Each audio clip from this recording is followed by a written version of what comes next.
Hello and welcome back to our channel health care tutorials. आज हम बात कर रहे हैं सब्जेक्ट साइकोलॉजी के बारे में और जो हमारा टॉपिक है वो एप्टीट्यूड का है।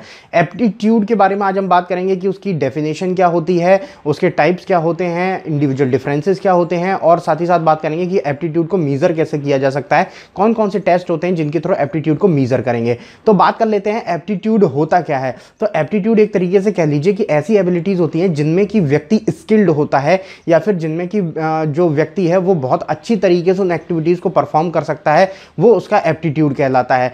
जाहिर तौर पे एप्टीट्यूड जो है वो सभी का अलग अलग होता है, हर व्यक्ति का डिफरेंट एप्टीट्यूड आपको देखने को मिलता है और एप्टीट्यूड ही कई हद तक इंडिविजुअल्स को अलग अलग दिखाता भी है, अलग अलग दर्शाता भी है, यानी कि इंडिविजुअल डिफरेंसेस को क्रिएट करता है। अगर डेफिनेशन की बात करें तो एप्टीट्यूड क्या है। एप्टीट्यूड एक तरीके से इन्नेट या फिर इनबॉर्न एबिलिटीज़ होती हैं जो कि एक व्यक्ति को किसी भी पर्टिकुलर स्पेसिफिक वर्क में या फिर किसी भी स्पेसिफिक चीज़ में स्किल्ड बनाती हैं या फिर उसमें परफेक्ट बनाती हैं, वो उसका एप्टीट्यूड कहलाती हैं। जैसे कि फॉर एग्जांपल किसी के लिए डांसिंग जो है वो उसका एप्टीट्यूड है, क्योंकि वो पर्टिकुलर इस एक्टिविटी में प्रॉपरली स्किल्ड है, वो अच्छे तरीके से उसको परफॉर्म कर सकता है। उसी जगह पर आप देखेंगे एक दूसरा पर्सन है जिसका कि आप देखेंगे जो उसका एप्टीट्यूड है वो मैकेनिकल है, मतलब चीज़ों को अरेंज करना, चीज़ों को वापस से जोड़ के सही कर देना, ये सब उसका एप्टीट्यूड है। तो डिफरेंट एप्टीट्यूड आपको डिफरेंट पीपल्स पे देखने को मिलते हैं। तो यहां पर ये मैंने आपको क्लियर किया कि एप्टीट्यूड होता क्या है, डेफिनेशन क्या है, इंट्रोडक्शन क्या है।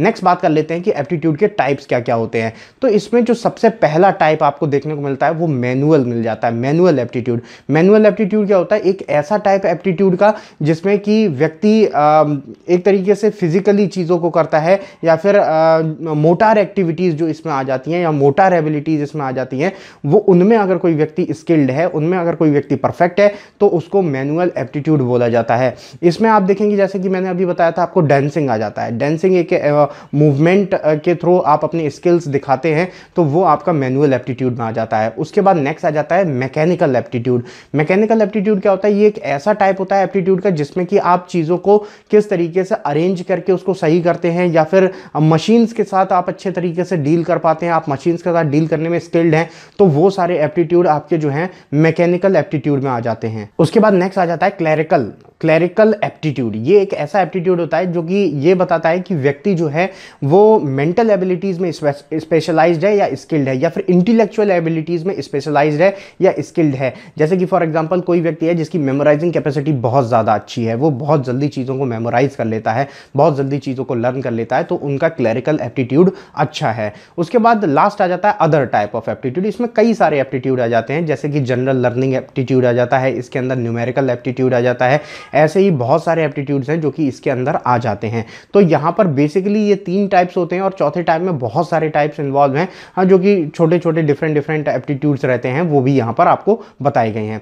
उसके बाद अब हम बात कर लेते हैं नेक्स्ट हमारे टॉपिक की, जो कि आ जाता है इंडिविजुअल डिफरेंसेस। इंडिविजुअल डिफरेंस क्या होता है। इंडिविजुअल डिफरेंस को आप अगर वर्ड से ही आप उसको डिवाइड कर देते हैं तो आप देखेंगे इंडिविजुअल मतलब कोई भी व्यक्ति और डिफरेंस मतलब कि अगर कोई भी व्यक्ति हैं तो उनमें क्या डिफरेंस होगा, मतलब 2 पर्सन अगर हैं या 2 से ज़्यादा अगर पर्सन है तो उनमें डिफरेंस क्या होगा, ये आपको इंडिविजुअल डिफरेंस में बताया जाता है। हालांकि डिफरेंस तो बहुत सारे होते हैं, फिजिकल डिफरेंसेस भी यहाँ पर होते हैं, लेकिन फिजिकल डिफरेंसेस के अलावा जो आप देखते हैं वो क्या डिफरेंसेस होंगे, जैसे कि एप्टीट्यूड जो है यहाँ पर जो आपको इंडिकेशन दिया जा रहा है वो एप्टीट्यूड से रिलेटेड दिया जा रहा है कि हर व्यक्ति का एप्टीट्यूड अलग अलग होता है, तो उसमें आप देखते हैं कि वो चीज़ व्यक्ति को अलग बना देती है। फॉर एग्जाम्पल अगर कोई ब्रदर्स भी हैं, ट्विन ब्रदर्स भी हैं, उनमें फिजिकल डिफरेंसेस भी नहीं है, लेकिन फिर भी आप देखेंगे उनका एप्टीट्यूड जो है वो उनको डिफरेंशिएट कर देता है, वो उनको अलग कर देता है। तो यहाँ पर यही चीज़ आपको बताई जाती है कि इंडिविजुअल डिफरेंसेस मतलब कि एक ऐसी चीज़ जो कि व्यक्ति को अलग दर्शाती है, लोगों में डिफरेंस क्रिएट करके दिखाती है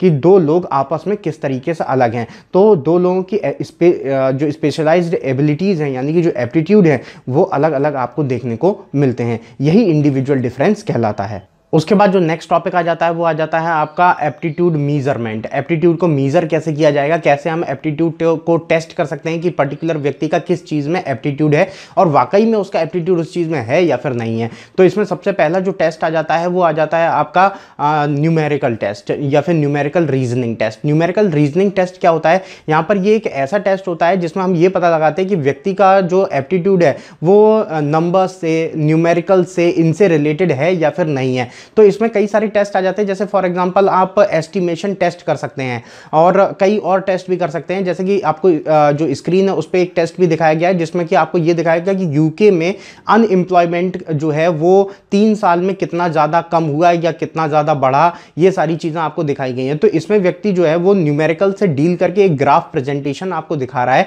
कि जो है अनएम्प्लॉयमेंट किस तरीके से फ्लक्चुएट हो रहा है। तो यहाँ पर जो व्यक्ति है उसका एप्टीट्यूड अगर न्यूमेरिकल्स में है तो वो इस तरीके के ग्राफिकल्स को प्रेजेंट कर सकता है या फिर और नंबर से डील करके अलग अलग स्किल्स न्यूमेरिकल्स में दिखा सकता है। ये न्यूमेरिकल एप्टीट्यूड टेस्ट कहलाता है। उसके बाद जो नेक्स्ट आ जाता है वो वर्बल रीजनिंग टेस्ट आ जाता है। वर्बल रीजनिंग टेस्ट क्या होता है, इसमें जो व्यक्ति है उसका ये टेस्ट किया जाता है कि उसका जो एप्टीट्यूड है वो रिटन कॉम्प्रहेंशन को समझ सकता है या नहीं समझ सकता है, ये चीज यहां पर चेक की जाती है। तो उसको क्या किया जाता है, कॉम्प्रहेंशन पासेज प्रोवाइड किया जाता है और कुछ क्वेश्चंस उसके नीचे मेंशन होते हैं जो कि उस पासेज को पढ़ने के बाद यहां पर आप जो आंसर्स हैं वो दे सकते हैं। स्क्रीन पर आपको दिख रहा होगा एक पासेज यहां पर लिखा हुआ है और उसके नीचे क्वेश्चंस भी आपको मेंशन किए गए हैं। तो वो व्यक्ति जब पासेज पढ़ेगा तो उससे रिलेटेड क्वेश्चंस का आंसर कर पाएगा। तो इसका मतलब उसका जो वर्बल एप्टीट्यूड है वो स्ट्रांग है या वो उसमें स्किल्ड है। इसमें और भी कुछ टेस्ट होते हैं जैसे कि स्पेलिंग टेस्ट हो जाता है, ग्रामर टेस्ट हो जाता है, ये सब टेस्ट भी यहां पर किए जा सकते हैं। उसके बाद जो नेक्स्ट आ जाता है वो अब्स्ट्रैक्ट रीजनिंग आ जाता है। अब्स्ट्रैक्ट रीजनिंग में आपको ये बताया जाता है कि एक ऐसा पर्टिकुलर एप्टीट्यूड टेस्ट हो जाता है जिसमें कि आपको ये चेक किया जाता है कि आपकी परसेप्चुअल स्किल्स कैसी हैं, आपकी लॉजिकल जो रीजनिंग स्किल्स हैं वो किस तरीके से हैं। इसमें आपको ये बताया जाता है, आपको कुछ शेप्स दिखाई जाती हैं, उन शेप्स में आप स्क्रीन पर जैसा देख पा रहे होंगे एक बॉक्स दिखाया गया है, इसमें कुछ शेप्स आपको दिखाई गई और कहीं कहीं कुछ शेप्स मिसिंग है। तो आपके अगर परसेप्चुअल स्किल्स अच्छे होते हैं तो आप ये परसीव कर पाते हैं कि कहां से कौन सी शेप मिसिंग है, कहां पर कौन सी शेप है, कहां पर कौन सी शेप नहीं है सॉरी। तो ये सारी चीज़ें जो हैं वो आप यहाँ पर मेंशन कर सकते हैं या फिर आप यहाँ पर उन चीज़ों को टेस्ट कर सकते हैं कि पर्टिकुलर व्यक्ति जो है उसकी परसेप्शुअल स्किल्स किस तरीके से हैं। उसके बाद जो लास्ट आ जाता है यहाँ पर टेस्ट वो लॉजिकल रीजनिंग का है। लॉजिकल रीजनिंग टेस्ट एक ही चीज़ को मेजर करता है या फिर ये जो एप्टीट्यूड का टेस्ट है वो एक ही चीज़ को मेजर करता है कि व्यक्ति कितना लॉजिकली चीज़ों को आंसर कर रहा है, कितना लॉजिकली चीज़ों को प्रेजेंट कर रहा है, वो चीज़ यहाँ पर बताई जाती है। ये थोड़ा थोड़ा कॉम्प्रहेंसिव टाइप से मिलता हुआ है क्योंकि इसमें भी आपको सेट ऑफ रेस्पॉन्सेस बताए जाते हैं, सेट ऑफ आपको ऑप्शंस दिए जाते हैं और उसमें से करेक्ट ऑप्शन आपको चूज करना होता है। तो ये आ जाता है आपका लॉजिकल रीजनिंग। अभी ये मैंने आपको सारे के सारे आपको एप्टीट्यूड असेसमेंट टेस्ट बताए हुए हैं। अगर आपको इनमें से कोई भी चीज़ नहीं समझ में आती है तो कमेंट बॉक्स में जाकर के पूछ सकते हैं। Thanks for watching the video.